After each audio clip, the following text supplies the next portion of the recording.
नमस्कार श्रोताओं, शाम के ठीक 7:20 हुए हैं और ये समय है आपके अपने कार्यक्रम स्पोर्ट्स स्कैन का। आज की स्पोर्ट्स स्कैन के इस एडिशन के साथ मैं हूं आपका होस्ट और दोस्त सिद्धार्थ सिंह। तमाम खेल खबरों पर विस्तार से चर्चा करने के लिए हमारे साथ स्टूडियो में मौजूद हैं वरिष्ठ खेल पत्रकार रणवीर सिंह। रणवीर, स्पोर्ट्स स्कैन कार्यक्रम में आपका स्वागत है। सिद्धार्थ, आपको और स्पोर्ट्स स्कैन सुनने वाले सभी लिसनर्स को मेरा भी नमस्कार। सबसे पहले नजर डालते हैं अब तक की स्पोर्ट्स हेडलाइंस पर। मियामी ओपन टेनिस टूर्नामेंट के क्वार्टर फाइनल में आज दुनिया की नंबर 1 खिलाड़ी एश्ले बार्टी का सामना 7वीं वरीयता प्राप्त एरिना साबालेंका से होगा। भारत इंग्लैंड क्रिकेट श्रृंखला खत्म होने के बाद भारतीय क्रिकेट टीम आईसीसी विश्व कप सुपर लीग की अंक तालिका में 7वें स्थान पर पहुंच गई है। 3 मैचों की T20 श्रृंखला के दूसरे मैच में न्यूजीलैंड ने बांग्लादेश को 28 रन से हराकर श्रृंखला में 2-0 की बढ़त बनाई और श्रीलंका के साथ दूसरे क्रिकेट टेस्ट मैच के पहले दिन वेस्टइंडीज ने 7 विकेट पर 287 रन बनाए। सबसे पहले बात टेनिस की। दुनिया की नंबर 1 खिलाड़ी Ashleigh Barty Miami Open tennis tournament के क्वार्टर फाइनल में पहुंच गई हैं। आज महिला सिंगल्स के क्वार्टर फाइनल में बार्टी का सामना 7वीं वरीयता प्राप्त साबालेंका से होगा। प्री क्वार्टर फाइनल में ऑस्ट्रेलिया की बार्टी ने बेलारूस की 14वीं वरीयता प्राप्त अजारेंका विक्टोरिया को 6-1, 1-6, 6-2 से हराया था। बार्टी की 3 सेट तक चले पिछले 20 मैचों में ये 17वीं जीत है और अभी तक इस टूर्नामेंट में उन्होंने 2 मौकों पर 3 सेट में जीत दर्ज की। तो रणवीर, अगर हम देखें तो बार्टी वैसे भी दुनिया की नंबर 1 खिलाड़ी हैं और जिस तरीके से खेलती हैं अपना दबदबा जो है वो पूरे टूर्नामेंट में बनाकर रखती हैं। बिल्कुल, एश्ले बार्टी जिस तरह से खेल रही हैं, सीडिंग में तो नंबर 1 है ही है वर्ल्ड में, और जिस तरह से उनकी सीड है तो सीड की सार्थकता को साबित करते हुए जिस तरह से उन्होंने पहले अजारेंका को हराया। अजारेंका कोई मामूली खिलाड़ी नहीं है, बहुत टफ खिलाड़ी हैं और शारीरिक रूप से भी बहुत सेरेना विलियम्स की तरह मजबूत है, लेकिन उसके बावजूद उन्होंने उनको मात दी और स्ट्रेट सेट्स में मात दी जी। अब उसके अलावा जब उनका मुकाबला होगा क्वार्टर फाइनल दौर में तो देखना होगा उसी फॉर्म को वो साबित कर पाती हैं या नहीं। और जैसा कि आपकी रिपोर्ट ने बताया कि पिछले 20 मुकाबलों में से 17 जीते हैं, तो बहुत ही दमदार प्रदर्शन है उनका और इस टूर्नामेंट की वो प्रबल दावेदार हैं खिताब की जी। और अन्य मुकाबलों की बात करें तो यूक्रेन की 5वीं वरीयता प्राप्त इलेना स्वितोलिना ने चेक गणराज्य की 9वीं वरीयता प्राप्त पेट्रा क्वितोवा को 2-6, 7-5, 7-5 से हराकर क्वार्टर फाइनल में जगह बना ली है। क्वार्टर फाइनल में स्वितोलिना का मुकाबला अनस्तेसिया सेवास्तोका से होगा। उन्होंने क्रोएशिया की एन्ना कुंजुह को 6-1, 7-5 से हराया। दुनिया में नंबर 2 नाओमी ओसाका ने अपना विजय अभियान 23 मैचों तक पहुंचा दिया है। उन्होंने बेल्जियम की एलिस मर्टेंस को 6-3, 6-3 से पराजित किया। क्वार्टर फाइनल में ओसाका और यूनान की मारिया सकारी आमने सामने होंगी। मारिया ने अमेरिका की जेसिका पेगुला को 6-4, 2-6, 7-6 से हराया था। तो इस समय अगर हम देखें तो काफी इंटरेस्टिंग मैच हो रहे हैं और कुछ इसी तरह का जो प्रदर्शन है नाओमी ओसाका की अगर हम बात करें तो 23 मैचों तक अपना विजय अभियान उनका है। एश्ले बार्टी की तरह नाओमी ओसाका भी अपने विजय अभियान को जारी रखे हुए हैं और लगता ऐसा है कि फाइनल दौर तक ये दोनों खिलाड़ी पहुंचेंगी, क्योंकि जिस तरह से अजारेंका विक्टोरिया उलटफेर का शिकार हुई इस टूर्नामेंट में, उसके बाद इलिना स्वितोलिना ने पेट्रा क्वितोवा, वो भी हल्की खिलाड़ी नहीं है, उनको भी हराकर बाहर किया। तो ये 2 बड़े उलटफेर महिला सिंगल्स में अब तक देखने को मिले हैं। पुरुष सिंगल्स की बात करें तो यूनान के दूसरी वरीयता प्राप्त स्टेफानोस सिट्सिपास ने जापान के कई निशिकोरी को 6-3, 3-6, 6-1 से पराजित कर क्वार्टर फाइनल में जगह बनाई। अन्य मुकाबलों में अमेरिका के सेबेस्टियन कोर्डा भी क्वार्टर फाइनल में पहुंच गए हैं। उन्होंने रूस के असलान कससेव को 6-3, 6-0 से हराया। पोलैंड के हुबर्ट हरकास ने कनाडा के डेनिस शापोवालोव को 6-9, 7-6 से हराकर उलटफेर 6-3, 7-6 से हराकर उलटफेर किया। कनाडा के मिलोस और क्रोएशिया के मारिन भी अगले दौर में पहुंच गए हैं। तो अगर हम देखें तो जिस तरीके का खेल जो है सिट्सिपास ने दिखाया 6-3, 3-6, 6-1 से उन्होंने क्वार्टर फाइनल में जगह बनाई है। देखिए, जैसे महिला सिंगल्स की भी हम बात करते जा रहे थे कि अजारेंका विक्टोरिया और पेट्रा क्वितोवा जिस तरह से हार कर बाहर हुई, उसी तरह से पुरुष सिंगल्स में निशिकोरी का बाहर होना भी एक बड़ा उलटफेर रहा इस टूर्नामेंट का। लेकिन मेदवेदेव जो है अपने विजय रथ को जारी रखे हुए हैं और इस टूर्नामेंट के वो पुरुष सिंगल्स के खिताब के प्रबल दावेदार मुझे लगते हैं। बिल्कुल, तो देखना दिलचस्प होगा कि इसमें क्या कुछ रहता है। बात करते हैं क्रिकेट की। भारत इंग्लैंड क्रिकेट श्रृंखला खत्म होने के बाद भारतीय क्रिकेट टीम आईसीसी विश्व कप सुपर लीग की अंक तालिका में 7वें स्थान पर पहुंच गई है। ज्यादा जानकारी के लिए सुनते हैं हमारे सहयोगी अतहर सईद की ये रिपोर्ट। भारतीय क्रिकेट टीम आईसीसी विश्व कप सुपर लीग की अंक तालिका में 7वें स्थान पर पहुंच गई है। भारत ने इंग्लैंड को एक दिवसीय श्रृंखला में 2-1 से हराया है। श्रृंखला में मिली हार के बावजूद इंग्लैंड 9 मैचों में 40 अंकों के साथ तालिका में शीर्ष पर है। भारत ने अब तक 6 मैच खेले हैं, जिसमें उसने 3 जीते और 3 हारे हैं और उसके 29 अंक हैं। सुपर लीग की शुरुआत 30 जुलाई 2020 को आयरलैंड के खिलाफ इंग्लैंड की 3 मैचों की श्रृंखला के साथ हुई थी। इसमें नीदरलैंड के साथ आईसीसी के 12 पूर्ण सदस्य शामिल हैं। ऑस्ट्रेलिया और न्यूजीलैंड संयुक्त रूप से तीसरे स्थान पर हैं। दोनों के 3-3 मैचों से 30-30 अंक हैं। अफगानिस्तान चौथे पायदान पर है, बांग्लादेश 5वें, वेस्टइंडीज 6ठे और पाकिस्तान 7वें स्थान पर है, जबकि जिम्बाब्वे 9वें और आयरलैंड 10वें और श्रीलंका 11वें नंबर पर है। वनडे सुपर लीग में 13 टीमें हैं और अंक तालिका की शीर्ष 8 टीमें सीधे 2023 विश्व कप के लिए क्वालिफाई कर जाएंगी, जो कि भारत में खेली जानी है। हालांकि तालिका में भारत के स्थान से उसे ज्यादा नुकसान नहीं होगा, क्योंकि भारत मेजबान होने के नाते सीधे ही इस टूर्नामेंट में प्रवेश करेगा। 31 मार्च 2023 तक मेजबान भारत सहित शीर्ष 7 टीमें इस टूर्नामेंट के लिए क्वालिफाई करेंगी, जबकि बाकी 5 टीमें क्वालिफाइंग टूर्नामेंट में भाग लेंगी। Athar Saeed, sports can. जी हां, अगर रणवीर हम देखें तो भारत ने जो है अंक तालिका में 7वां स्थान इसमें हासिल किया है और इंग्लैंड जो है वो अभी तालिका में शीर्ष पर है। हालांकि श्रृंखला को उसने गंवाया है।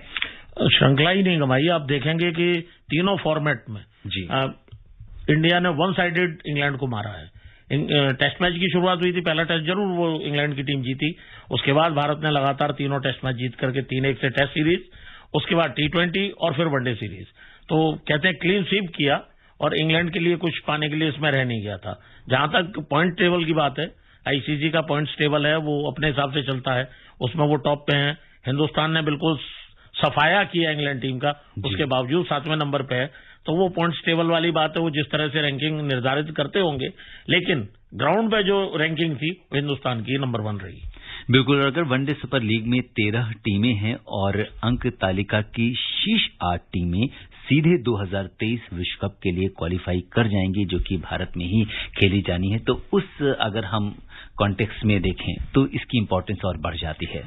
मुझे ऐसा लगता है कि टेस्ट क्रिकेट खेलने वाली जितनी मेन टीमें हैं जी 8 टीमें, वो तो खेलेंगी। उसके बाद एसोसिएट कंट्रीज की जो टीमें जो एसोसिएट टूर्नामेंट से खेल करके आती हैं, उसके बाद वो टीमें इसमें शामिल होंगी। तो बड़ी टीमों के लिए तो कोई खास दिक्कत होने वाली है नहीं, मैं ऐसा मानता हूं।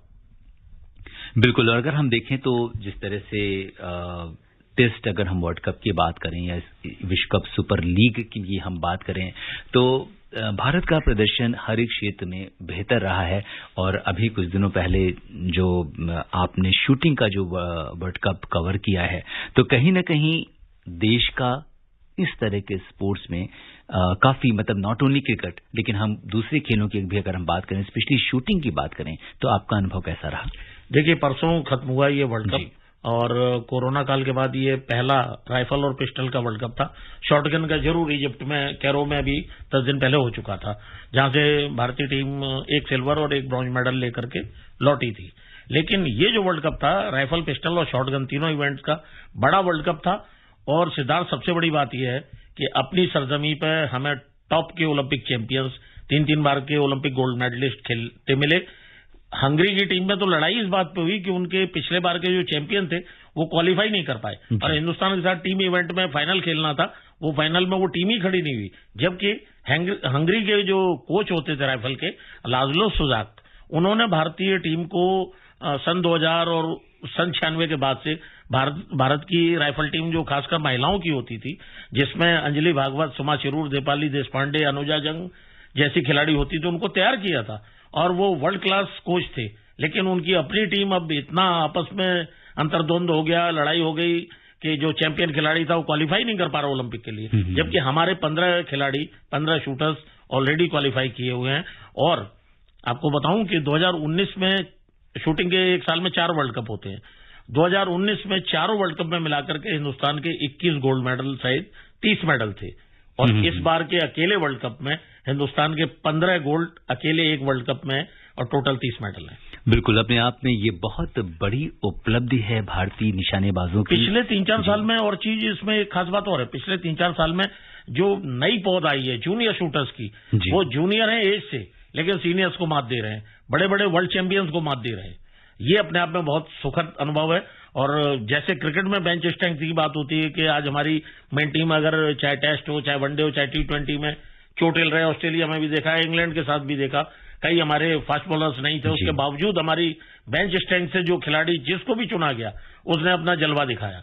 ऐसे ही शूटिंग में जो बेंच स्ट्रेंथ है, जूनियर्स है एज से, लेकिन वो सीनियर्स को मात दे रहे हैं। और मेरा तो तमाम कोचेस से जो मैं बात कर रहा था, कल वर्ल्ड कप खत्म हुआ परसों, मैंने कहा यार 30% भी अगर हमारे ये शूटर्स परफॉर्मेंस ये जो दी है, इसका 30% भी अगर टोक्यो में देते हैं तो 4-5 मेडल आना कोई बड़ी बात नहीं है। बिल्कुल, ये बहुत ही और ओलंपिक इवेंट्स का ये सबसे महत्वपूर्ण खेल हो गया हिंदुस्तान के लिए। हम सुपर पावर हो गए हैं, चाइना नहीं आया। कई लोगों ने कहा इस बार चाइना ने ऑप्ट किया कि वायरस आ जाएगा, कोरोना पीड़ित हो जाएंगे। 2019 में चाइना की टीम खेल रही थी चारों वर्ल्ड कप में, उसके बावजूद हमारे 21 मेडल थे चारों में। इस बार के वर्ल्ड कप में वो नहीं आए तो नहीं आए, जब टोक्यो मिलेंगे तब फिर उनसे दो हाथ करेंगे हमारे शूटर्स।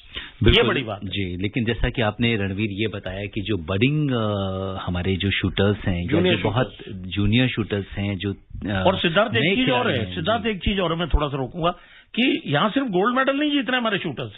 शूटिंग में, आर्चरी में निशाना लगाना होता है, चाहे धनुष बाण का हो चाहे गोली का हो, हमारे शूटर सिर्फ गोल्ड नहीं जीत रहे हैं, अपने स्कोर्स को, वर्ल्ड क्लास स्कोर्स को भी बीट कर रहे हैं। वो बड़ी बात है।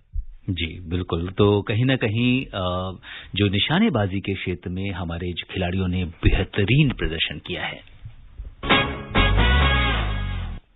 वापस आते हैं क्रिकेट पे और बात करते हैं न्यूजीलैंड और बांग्लादेश के बीच चल रही 3 मैचों की 2020 श्रृंखला के दूसरे मैच में न्यूजीलैंड ने बांग्लादेश को 28 रन से हराकर 2-0 की बढ़त बना ली है। ग्लेन फिलिप्स ने 31 गेंदों पर 58 रन की नाबाद पारी खेली और उन्हें मैन ऑफ द मैच चुना गया। आइए सुनते हैं इसके बारे में हमारे सहयोगी अतहर की ये रिपोर्ट। न्यूजीलैंड ने 2020 में बांग्लादेश को डकवर्थ लुईस नियम के आधार पर 28 रन से हरा दिया। ये मैच वर्षा से प्रभावित रहा और बांग्लादेश 7 विकेट पर 142 रन ही बना सका। बांग्लादेश की ओर से सौम्य सरकार ने सबसे अधिक 51 रन बनाए। न्यूजीलैंड की ओर से टिम साउदी, हामिश बेनेट और एडम मिलिने ने 2-2 विकेट लिए। बांग्लादेश ने टॉस जीतकर पहले गेंदबाजी का फैसला किया। न्यूजीलैंड ने पहले बल्लेबाजी करते हुए 17 ओवर 5 गेंदों में 5 विकेट पर 173 रन बनाए और तभी बारिश शुरू हो गई। बारिश की वजह से पहली पारी का खेल आगे नहीं बढ़ पाया और पारी समाप्त हो गई। आमतौर पर ऐसे मामलों में क्रिकेट में इस्तेमाल किए जाने वाले DLS नियम अपनाया जाता है। इस नियम की पेचीदगियों को लेकर तमाम सवाल और चर्चाएं होती रहती हैं, लेकिन क्रिकेट में ओवरों की कटौती होने पर इसी DLS की गणना को ही इस्तेमाल किया जाता है। जब बांग्लादेश की पारी शुरू हुई तो इस बात को लेकर संशय था कि आखिर उसे कितना लक्ष्य हासिल करना है। हालांकि 3-4 गेंद बाद ही उसे ये बताया गया कि उसे 148 रन हासिल करने हैं। हैमिश बेनेट पारी का दूसरा और अपना पहला ओवर फेंक रहे थे। इस ओवर की 3 ही गेंद हुई थी कि एक नया लक्ष्य सामने आया और खेल रोकना पड़ा। बांग्लादेश को 16 ओवर में 171 रन का लक्ष्य दिया गया। Athar Saeed, sports can.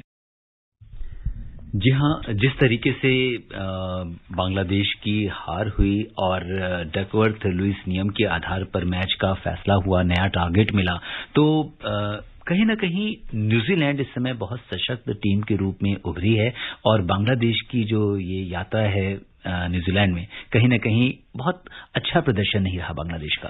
देखो ऐसा है कि मैच भी हार गए थे वो 2 साल पहले जिस तरह से ODI वर्ल्ड कप में न्यूजीलैंड ने पहले हमें छकाया सेमीफाइनल में, उसके बाद इंग्लैंड से वो हारी जरूर, लेकिन दुनिया ने सैल्यूट किया उनके कप्तान को, केन विलियमसन को, जिस तरह की उन्होंने पारी खेली थी और वन साइडेड अपनी टीम को फाइनल तक ले गए थे। तो न्यूजीलैंड इस टाइम बहुत सशक्त टीम है क्रिकेट की। ODI की बात करें और ODI के जो 3 मैचों की सीरीज हुई थी उसमें क्लीन स्वीप किया था न्यूजीलैंड ने।